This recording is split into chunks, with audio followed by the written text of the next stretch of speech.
ఎలా ఉన్నారండి? నేను బాగున్నా, మీరు బాగున్నారా? ఈరోజు బ్లౌజ్ కటింగ్ అండి. ఫస్ట్ బ్లౌజ్ లైనింగ్ మీటర్ తీసుకున్నానండి. దీన్ని ఇలా వేసుకోవాలి. ఓపెన్ సెట్ సైడ్ ఉండాలండి, క్లోజ్ సైడ్ మన సైడ్ ఉండాలి. ఇప్పుడు ఆది బ్లౌజు పొడవు కొలుచుకోవాలండి. ఫస్ట్ బ్యాక్ పార్ట్ కాబట్టి బ్యాక్ పొడవు చూసుకోవాలి. ఇక్కడ ఈ షోల్డర్ మధ్యలోంచి చూసుకోవాలండి. షోల్డర్ మధ్యలోంచి కింద నడుము డాట్ ఉంది కదా, అక్కడి వరకు చూసుకోవాలండి. నాకైతే 12.5 వచ్చిందండి. నేను ఇక్కడ ఖర్చులేం పెట్టట్లేదు, అందుకని చెప్పేసి 12.5 వచ్చింది కాబట్టి 13.5 పెట్టుకుంటున్నాను నేను. కింద 1/2 ఇంచ్ ఖర్చుకి పైన 1/2 ఇంచ్ ఖర్చుకండి. తర్వాత నేను నడుము లూజ్ చూసుకుంటున్నా. నడుము లూజ్ ఎప్పుడైనా సరే ఇక్కడ కుట్టు దగ్గర ఇక్కడ కుట్టు దగ్గర రెండింటికి మధ్యలో ఇట్లా సెంటర్ ఫోల్డ్ చేసుకున్నాం అనుకోండి, ఇక్కడ మనకి నడుము లూజ్ అనేది వచ్చేసిద్ది. ఇక్కడ ఖర్చులతో సుద్దాగా నేను పెట్టుకుంటున్నా. తర్వాత 1/2 ఇంచ్ డాట్స్ కోసం అండి. ఇక్కడ మనం డాట్స్ పోస్తాం కదా, అందుకని ఎక్స్ట్రా కొంచెం మార్జిన్ పెట్టుకుంటున్నా. తర్వాత కప్ లూజ్ అండి, దీన్ని కప్ అంటారండి, బ్లౌజ్ యొక్క బ్యాక్ కప్పు. 1/2 ఇంచ్ ఖర్చుల కోసం వదిలేసిన, ఇక్కడ 1/2 ఇంచ్ ఖర్చులకండి. ఇది మెయిన్ కుట్టు మనకి, ఇక్కడ ఖర్చులు అండి, ఖర్చులకు వెళ్ళిపోతాయి. తర్వాత నెక్ చూసుకోవాలండి. ఎవరికైనా నెక్ 2 ఇంచెస్ అయితే సరిపోతుందండి. నేను ఇది క్రాస్ చేసి చూస్తానండి. ఫస్ట్ ఇది ఏ సైజ్ బ్లౌజ్ అనేది మనకి ఎట్లా అర్థం కావాలంటే, ఇక్కడ ఆర్మ్ లూజ్ చెక్ చేయాలండి. ఇక్కడ ఆర్మ్ లూజ్ ఇక్కడ పట్టుకున్నాను చూడండి. మెయిన్ మధ్యలోంచి పట్టుకుంటే మనకి ఇక్కడికి ఫస్ట్ కుట్టు దగ్గరికి 7.5 వచ్చింది. చూడండి మీరు, మీకు కనిపిస్తుంది 7.5 అంటే ఆర్మ్ లూజ్కి చెస్ట్ లూజు 1 ఇంచ్ యాడ్ చేస్తే మనకు చెస్ట్ లూజ్ వచ్చిందండి. ఇక్కడ 8.5 అండి. 7.5కి 1 యాడ్ చేస్తే 8.5. 8.5 అంటే మనకి, మీకు ఇట్లా తెలియదు అనుకోండి, 8.5 ఇలా టేప్ ఇలా ఫోల్డ్ చేసుకుంటే 2 టైమ్స్ మనకి చెస్ట్ లూజ్ వచ్చిందండి. ఈ చెస్ట్ లూజ్ వచ్చేసి ఇప్పుడు 34 సైజ్ అండి. బ్లౌజ్ 34 సైజ్ బ్లౌజు, అందుకని ఇక్కడ నేను 8.5కి ఒక మార్క్ చేసుకుంటున్నా. తర్వాత మార్జిన్కి 2 ఇంచెస్ మార్జిన్ చేస్తున్నా అండి. నెక్ ఇక్కడ 2 ఇంచెస్. 34 సైజ్ వాళ్ళైనా 32 సైజ్ వాళ్ళైనా ఎవరికైనా ఆల్మోస్ట్ నెక్ విడ్త్ 2 ఇంచెస్ అయితే సరిపోతుందండి. కొంచెం 36, 40 సైజు అలాంటి వాళ్ళకైతే 2.5 మార్క్ చేయాలండి. ఇక్కడ 2 ఇంచెస్ని మార్క్ చేసిన తర్వాత దీన్ని ఇలా స్ట్రైట్గా మార్క్ చేసుకోవాలండి. ఇక్కడ దీనికి పెట్టొద్దండి, దీనికి పెట్టాలి, ఎందుకంటే ఇది ఖర్చుల కోసం మనం వదిలేసినాం కదా. దీనికి ఇక్కడ ఇలా చిన్న రౌండ్ చేసుకోవాలండి. నీట్గా రౌండ్ స్కేల్ ఉంటే 6 స్కేల్ దాంతో కూడా చేసుకోవచ్చండి, లేదంటే ఫ్రీ హ్యాండ్తో చేసుకోవచ్చు. నేనైతే ఫ్రీ హ్యాండ్తో చేసేస్తానండి, నాకు ఇలా అలవాటు కాబట్టి నేను ఇలా ఫ్రీ హ్యాండ్తో చేస్తున్నాను.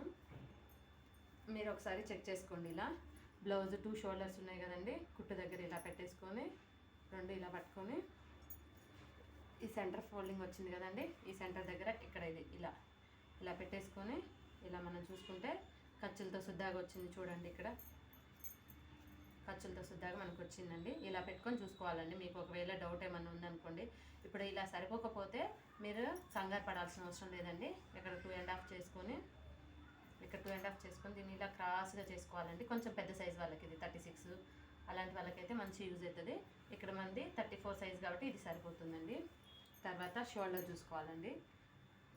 షోల్డర్ ఇక్కడ ఖర్చుల కోసం కొంచెం వదిలేయాలండి. ఖర్చుల కోసం కొంచెం వదిలేసి షోల్డర్ మన ఆది బ్లౌజ్ ఏది ఇస్తారో దానికి ఎంత షోల్డర్ ఉంటే అంత పెట్టాలండి.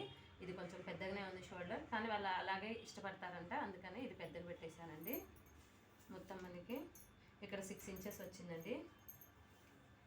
షోల్డరు నెక్ మొత్తం కలిపితే 6 ఇంచెస్ వచ్చిందండి.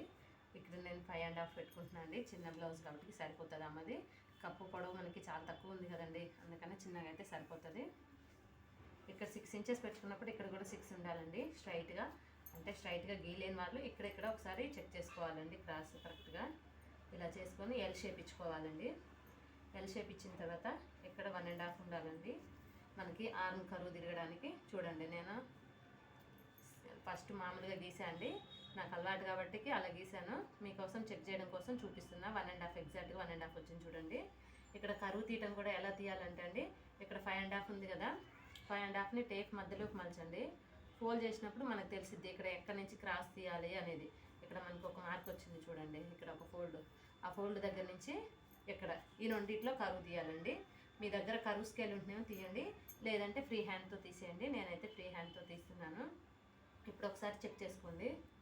ఇప్పుడు ఒకసారి చెక్ చేసుకుంటే మనకి 7.5 కదా ఆర్మ్ లూజు, 7.5కి వచ్చిందా లేదా అని చెక్ చేసుకోవాలి. ఇలా టేప్ని ఇలా పెట్టుకొని చిన్నగా చేసుకుంటే 7.5 దగ్గర వచ్చిందండి మనకి. ఇక్కడ 7.5కి కరెక్ట్గా 1 ఇంచ్ యాడ్ చేస్తే చెస్ట్ లూజ్ అండి. ఇక్కడ 8.5 చూడండి ఎలా మనకి ఎగ్జాక్ట్గా వచ్చిందో. ఎలా ఉంటేనే అండి బ్లౌజ్ పర్ఫెక్ట్గా కుదురుతుంది. చూడండి అయిపోయింది. బ్యాక్ పార్ట్ ఇదండి. ఇప్పుడు కట్ చేస్తాను చూడండి ఎలా ఉంటుందో. చాలా ఈజీగా 1కి 4 సార్లు విన్నారనుకోండి మీరంతటా మీ బ్లౌజులు మీరే కుట్టుకోవచ్చండి. ఎంత ఈజీగా ఉంటుందో. ఫస్ట్ పోతాయి బ్లౌజులు 1, 2 కామన్ అండి ఎవరికైనా ఫస్ట్ టైం నేర్చుకునే వాళ్ళకి. కుడుతుంటే చాలా ఈజీ అనిపిస్తుంది. ఇలా చూడండి నేను ఎలా కట్ చేస్తున్నాను. నీట్గా ఇలా కట్ చేసుకోవాలండి. మార్జిన్ ఇలా పెట్టుకోవాలి.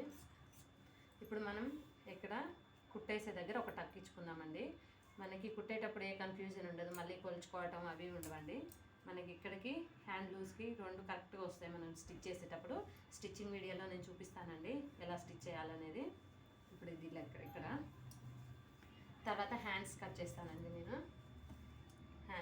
హ్యాండ్స్ కోసం ఇలా ఉన్న లైనింగ్ క్లాత్ని ఇలా ఫోల్డ్ చేసుకోవాలండి సెంటర్కి.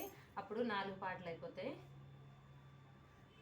1 2 3 4 4 అయినాయి చూడండి. ఇప్పుడు 2 హ్యాండ్స్ వచ్చేస్తాయి. హ్యాండ్ ఎప్పుడైనా సరే మనం బ్యాక్ సైడ్ నుంచి చూసుకోవాలండి. ఇది బ్యాక్ సైడ్ కదండి. బ్యాక్ సైడ్ నుంచి ఇటు సైడ్ చూడాలి, ఇట్లా చూడకూడదు. ఇలా చూస్తే ఏమవుతుందంటే మనం ఫ్రంట్ లో సంక తీస్తామండి. అందువల్ల ఇది తీయటం వల్ల మనకి క్రాస్ పోతుంది. ఇక్కడ అన్ని చంక దగ్గర ముడతలు వస్తాయి. అలా కాకుండా ఉండాలంటే బ్యాక్ సైడ్ నుంచి చూడాలండి. ఎప్పుడైనా బ్లౌజ్ బ్యాక్ సైడ్ నుంచి చూడండి. మనం ఒకసారి మెయిన్ పీస్ చూసుకోవాలండి. ఎలా వచ్చింది బ్లౌజు, డిజైనా లేకపోతే హ్యాండ్స్కి ఏమన్నా వచ్చినాయా చూసుకోవాలండి. ఇది ఇలా వచ్చిందండి హ్యాండ్కి డిజైను. ఈ డిజైన్ బ్లౌజ్ ఎలా కుడతానో ఇప్పుడు చూపిస్తాను నేను. ఇటు వచ్చింది హ్యాండ్కి. ఇక్కడ లేస్ లాగా ఇచ్చిండండి వీడు సైడ్కి. ఈ లేస్ అనేది నేను అటాచ్ చేస్తాను, అందుకని బ్లౌజ్ తిప్పేస్తా అండి. బ్లౌజ్ తిప్పేస్తా కాబట్టి ఒక 1/2 ఇంచ్ అయితే సరిపోతుందండి ఖర్చు. లేదు హెమ్మింగ్ పార్ట్ పెట్టుకునే వాళ్ళైతే 1 ఇంచ్ పెట్టుకోవాలండి. 2 సైడ్స్ 2 టైమ్స్ ఫోల్డ్ చేస్తాం కాబట్టి 1 ఇంచ్ పెట్టుకోవాలి. ఇక్కడ చూడండి నేను 1/2 ఇంచ్ పెట్టా. ఖర్చులతో శుద్ధాగా ఇక్కడ అండి కుట్టు మనం ఖర్చులు కలుపుకోవాలి కదండి. 1/2 ఇంచ్ ఇక్కడ. తర్వాత ఇక్కడ చూడండి మీరు ఎలా వేసుకున్నారో అలా వేసుకొని ఇక్కడ ఫస్ట్ కుట్టు దగ్గర పెట్టుకోవాలి ఒక మార్కు. ఫస్ట్ కుట్టు దగ్గర మార్కు పెట్టుకొని ఇక్కడ ఖర్చులతో శుద్ధాగా ఇలా పెట్టుకోండి. మీకు ఫస్ట్ టైం బ్లౌజ్ కట్ చేసే వాళ్ళైతే ఇలా వేసుకోండి. ఇలా వేసుకొని నీట్గా ఇవి ఉన్నాయి చూడండి ఖర్చులు ఇలా అనుకొని వీటి కింద ఇలా మార్క్ పెట్టుకోవచ్చు. లేదు మేము కరువు స్కేల్తో తీసుకుంటాము 6 స్కేల్ తోటి అంటే అలా కూడా చేయొచ్చండి. ఇప్పుడు టోటల్ టేప్తో మెజర్ చేస్తే నాకు 10.5 వచ్చిందండి. హ్యాండ్ పొడవు 10.5, ఇక్కడ కూడా 10.5 పెట్టుకోండి. తర్వాత పెద్ద హ్యాండ్స్ ఎవరికైనా సరే 3 ఇంచెస్ అయితే సరిపోతుందండి. ఇక్కడ చంక డౌను. చిన్న హ్యాండ్స్ అయితే 2.5 అండి. ఇది 7.5. 7 నుంచి 8 మధ్యలో వాళ్ళకైతే 3 అయితే సరిపోతుందండి కరెక్ట్గా. ఇక్కడ 3 ఇంచెస్ ఇలా పెట్టేసుకొని ఇప్పుడు నేను ఇక్కడ నుంచి ఇక్కడ క్రాస్ చెక్ చేస్తున్నా అండి. మనకి 7.5 కదండి ఆర్మ్ లూజు, అందుకని ఇక్కడ నేను చెక్ చేస్తున్నా. 7.5కి ఇక్కడ మార్కు. ఇప్పుడు దీన్ని ఇలా షేప్ చేయాలండి. ఇక్కడ 1 ఇంచ్ వరకు వదిలేయాలి. ఇక్కడ 1 ఇంచ్ వరకు వదిలేయాలండి. ఈ మధ్యలోనే షేప్ చేయాలి మనము. ఇప్పుడు దీన్ని చూడండి నేను ఎలా చేస్తాను. సేమ్ మనకి ఎస్ లాగా రావాలండి. చిన్న ఎస్ కరువు తిరగనట్టుగా తిరగాలండి. ఇక్కడ ఇదండి. దీన్ని ఇప్పుడు ఇలా చెక్ చేసుకోండి ఒకసారి టేప్ తోటి. 7.5 దగ్గర చూడండి. 7.5 దగ్గర ఇలా పెట్టుకుంటే కరెక్ట్గా వచ్చింది చూడండి. మనకి ఇది మార్జిన్ ఖర్చులోకి పోతుందండి. తర్వాత మనం లోసానికి ఇప్పుడే చూపిస్తున్నానండి మీకు. తర్వాత నేను కట్ చేసేటప్పుడు మళ్ళీ విడిగా కట్ చేస్తాను. ఇది లోసానికి అండి 2 పార్ట్లకి. చూడండి హ్యాండ్ ఎలా కట్ చేస్తున్నాను నీట్గా ఇలా కట్ చేసుకోవాలండి. తర్వాత వెంటనే మనం ఒక తక్కించుకుందామనండి. ఇక్కడ కుట్టేటప్పుడు మనకు కన్ఫ్యూజన్ ఉండదు, ఈజీగా అయిపోతుంది. ఇక్కడ సెంటర్లో ఒక తక్కించుకోండి, మనకు సెంటర్ పార్ట్ అని అర్థమవుతుంది. ఇప్పుడు హ్యాండ్ విడదీస్తున్నానండి నేను. 2 హ్యాండ్స్ అయిపోతాయి. ఇప్పుడు ఓపెన్ చేస్తే మనకి 2 హ్యాండ్స్ వచ్చినాయి చూడండి. ఇదొక హ్యాండ్, ఇదొక హ్యాండ్, 2 హ్యాండ్స్. ఓన్లీ ఫ్రంట్ పార్ట్కే మనం లో సంక తీయాలండి, బ్యాక్ సైడ్ తీయొద్దండి. అందుకని ఫ్రంట్ సైడ్ నేను 1/2 ఇంచ్ ఉంటుందండి. ఇది కరెక్ట్గా నేను ఫ్రీ హ్యాండ్తో తీసేస్తున్నాను. చూడండి మీకు కావాలంటే ఇక్కడ ఇది 2 దగ్గర ఒక మార్క్ ఉంది, ఇక్కడ 1/2 ఇంచ్ దగ్గర ఒక మార్క్ ఉంది చూడండి. కరెక్ట్గా 1/2 ఇంచ్ ఉంటుంది. ఇది సేమ్ మనకు చూడటానికి ఐబ్రో షేప్ లాగా ఉండాలండి. అలా అయితేనే మనకి ఫ్రీ మంచిగా ఉంటుందండి. లో సంక ముడతలు రావు. చూడండి నేను ఎలా చేస్తున్నాను. చూడండి మనకి ఐబ్రో షేప్ రావాలండి. ఇలా చూడండి ఐబ్రో షేప్ లాగా ఎలా ఉందో ఇలా ఉండాలండి. హ్యాండ్స్ కటింగ్ అయిపోయిందండి. ఇదేనండి, చాలా సింపుల్గా కట్ చేసుకోవచ్చు అండి. కాకపోతే ఫస్ట్ టైం వినే వాళ్ళైతే 1కి 3 సార్లు చూడాలండి. ఏదైనా శ్రద్ధ పెట్టి వినాలి, అప్పుడే వస్తుంది. ఏదైనా పట్టుదల ఉండాలి, చేయాలి, నేను సాధిస్తాను, అలా అయితేనే వచ్చిద్దండి, లేకపోతే కష్టం అండి. తర్వాత ఇది బ్యాక్ పార్ట్. ఈ బ్యాక్ పార్ట్ని ఇట్లా ఇది క్రాస్ కట్ బ్లౌజ్ అండి, అందుకని క్రాస్ వేస్తున్నా. స్ట్రైట్ కట్ బ్లౌజ్ అనుకోండి ఇలా వేసుకోవాలి. లేదు ఇది క్రాస్ కట్ కదా, అందుకని నేను ఇలా వేస్తున్నా క్రాస్గా. ఒకసారి చెక్ చేసుకోండి అన్నీ సరిపోతున్నాయి. ఆ ప్లేస్ సఫిషియన్సీ కాకపోతే ఇక్కడ కొంచెం హ్యాండ్స్ దగ్గర పడ్డా ఏం కాదండి, కానీ ఇప్పుడు సఫిషియన్సీ అవుతుంది కదా క్లాత్ నాకు, అందుకని ఇక్కడ పెట్టుకున్నాను నేను. ఇలా పెట్టుకొని ఎక్కడ ఒక 1.5 ఇంచు 2 ఇంచెస్ మందం ఇలా ఫోల్డ్ చేసుకోండి. ఇది కంపల్సరీ అనేది కాదు, మస్టర్డ్ అయితే కాదండి, మనం ఏదో ఒక అవగాహన కోసం అలా మలుచుకోవాలి. తర్వాత ఈ బ్యాక్ పార్ట్ ఎలా ఉందో అలా సేమ్ డ్రా చేసుకోవాలండి. చూడండి నేను ఎలా డ్రా చేస్తున్నాను, అలా సేమ్ షోల్డర్కి షోల్డర్, ఆర్మ్కి ఆర్మ్, ఇలా ఇలా ఇలా మార్క్ చేసుకొని ఇప్పుడు ఈ బ్యాక్ పార్ట్ తీసేయాలండి. దీంతో పని అయిపోయింది. ఇంకా ఇప్పుడు ఫ్రంట్ పార్ట్ నెక్ కొలవాలంటే ఎప్పుడైనా సరే అండి ఉక్సుల పట్టికల్లి చూసుకోవాలండి. ఎందుకంటే ఉక్సుల పట్టికల్లి మనకి ఒకసారి ఇక్కడ కుట్టినప్పుడు ఖర్చు లోపలికి పోతుంది కాబట్టి ఉక్సుల పట్టి అండి. కాజా పట్టికి ఆల్రెడీ ఉన్న క్లాత్కే ఇంకా ఎక్స్ట్రా క్లాత్ యాడ్ అవుతుందండి, అందువల్ల మనకి పెరిగిపోతుంది, ముందుకు కిందికి జారినట్టు అనిపిస్తుంది, ఫ్రంట్ పార్ట్ షేప్ పోతుందండి. అందుకనేసి ఉక్సుల పట్టి చూసుకోవాలి ఎప్పుడైనా. ఉక్సుల పట్టి ఇక్కడ చూడండి, ఖర్చు కోసం నేను కొంచెం వదిలేసి దీని పక్కన ఇలా పెట్టుకొని ఇలా చూసుకోండి. ఇలా చూసుకుంటే రౌండ్ ఎక్కడ తిరిగిద్దో మీకు అర్థమైపోద్ది. ఎక్కడ ఒక మార్క్ పెట్టుకొని దీన్ని ఎల్ షేప్ చేసుకొని, మళ్ళీ ఎల్ షేప్ చేసుకొని చిన్నగా ఒక 1/2 ఇంచు 1/4 ఇంచు మన్నా ఇలా చిన్న రౌండ్ చేసుకోండి. కొత్త వాళ్ళైతే 6 స్కేల్ అని ఉంటుందండి, దాంతో చేసుకోండి. లేదా మీకు రౌండ్ తిరగడం కోసం చిన్న ప్రాక్టీస్ చేస్తే తిరిగిపోద్దండి ఫ్రీ హ్యాండ్. ఇప్పుడు మళ్ళీ ఒకసారి చెక్ చేసుకోండి మంచిగా నీట్గా వచ్చిందా రాలేదా అనేది. చూడండి నాకు వచ్చేసింది. ఇది ఖర్చు కోసం అండి, కొంచెం ఇక్కడ ఖర్చు పోగా ఇది మిగులుతుందండి. కరెక్ట్గా వచ్చింది. తర్వాత చూసుకోవాలండి, ఈ పార్ట్ చూసుకోవాలి. ఇక్కడ ఖర్చుల కోసం కొంచెం వదిలేసానండి. తర్వాత ఇక్కడ మనం షేప్ బెల్ట్ స్టిచ్ చేస్తాం కదా, దానికోసం ఖర్చు కొంచెము మధ్యలో ఒక డాట్ వచ్చిందండి, ఆ డాట్ కోసం కొంచెము అర్థమవుతుందా అండి మీకు నేను చెప్పేది. ఇక్కడ పైన ఖర్చుల కోసం ఇది కొంచెం వదిలేసా, ఇక్కడ షేప్ బెల్ట్ ఖర్చు కోసం కొంచెము ఇది ఉంది కదండి మధ్యలో డాటు, ఈ మధ్యలో డాట్ కోసం కింద కొంచెం వదిలేసా అండి. తర్వాత మెయిన్ అండి డాట్, బ్లౌజ్ కుదరడానికి మెయిన్ డాట్ ఏంటంటే ఈ కింద డాట్ అండి. ఇది వేస్తేనే కరెక్ట్గా బ్లౌజ్ ఫిట్టింగ్ వచ్చింది. చెస్ట్ జారినట్టు కానీ లేకపోతే బొగ్గులు వచ్చినట్టు కానీ అట్లా లేకుండా ఉండాలంటే ఈ మెయిన్ డాట్ అండి. దీన్ని ఎలా పట్టుకోవాలండి, షోల్డర్ మధ్యలోకి ఇలా ఉంది కదా, దీన్ని ఇలా మధ్యలో పట్టుకొని ఇలా ఇక్కడ చూడండి నేను ఖర్చులతో సుద్దాగా పెట్టా, దీన్ని ఇలా లాగి కొంచెం ఇది ఇలా ఉండాలండి. ఇలా లాగి పట్టుకొని ఇక్కడికండి, కానీ మనం కుట్లలో పోవాలి కదా, ఖర్చు కోసం కొంచెం ఇలా పెట్టేసుకోవాలండి. అలా అయితేనే షేప్ నీట్గా వచ్చిద్దండి. లేకపోతే ఎలా పడితే అలా కట్ చేసినాం అనుకో బ్లౌజులు వేస్ట్ అయిపోతాయండి, ఇంకోసారి మన కస్టమర్స్ ఇయ్యరు. తర్వాత ఇక్కడ చూడండి 4th డాట్ బ్లౌజ్ అండి ఇది. ఇక్కడ ఖర్చుల కోసం కొంచెము ఇది షేప్ బెల్ట్ ఖర్చు అండి. ఇక్కడ 4th డాట్ రావడం కోసం ఇక్కడ కొంచెం అండి.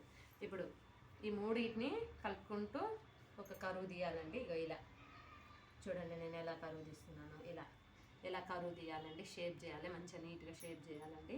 అయిపోయిందండి ఫ్రంట్ పార్ట్ ఈజీ. కొంచెం మంది కంగారు పడుతుంటారు, ఫ్రంట్ పార్ట్ ఎలా కుట్టడం రావట్లేదు మాకు అనేసి అనుకుంటారండి. ఏం కాదండి, 1కి 4 సార్లు కట్ చేస్తే వచ్చింది. ఇది లో సంఖ అండి. ఎప్పుడైనా సరే ఫ్రంట్లకి లో సంఖ తీయాలండి, బ్యాక్ సైడ్ తీయొద్దు, ఓన్లీ ఫ్రంట్ పార్ట్లకే తీయాలి. చూడండి హ్యాండ్స్ ఫ్రంట్ పార్ట్కి తీయాలి, ఫ్రంట్ ఆర్మ్ దగ్గర తీయాలండి, బ్యాక్ సైడ్ తీయొద్దు. చూడండి ఎలా ఉందో నీట్గా. ఇప్పుడు కట్ చేసుకోవాలండి. నేను ఎలా ఇప్పుడు మార్క్ చేసినో దాని మీదనే కట్ చేయాలి. నేను కట్ చేస్తున్నాను చూడండి ఎలా.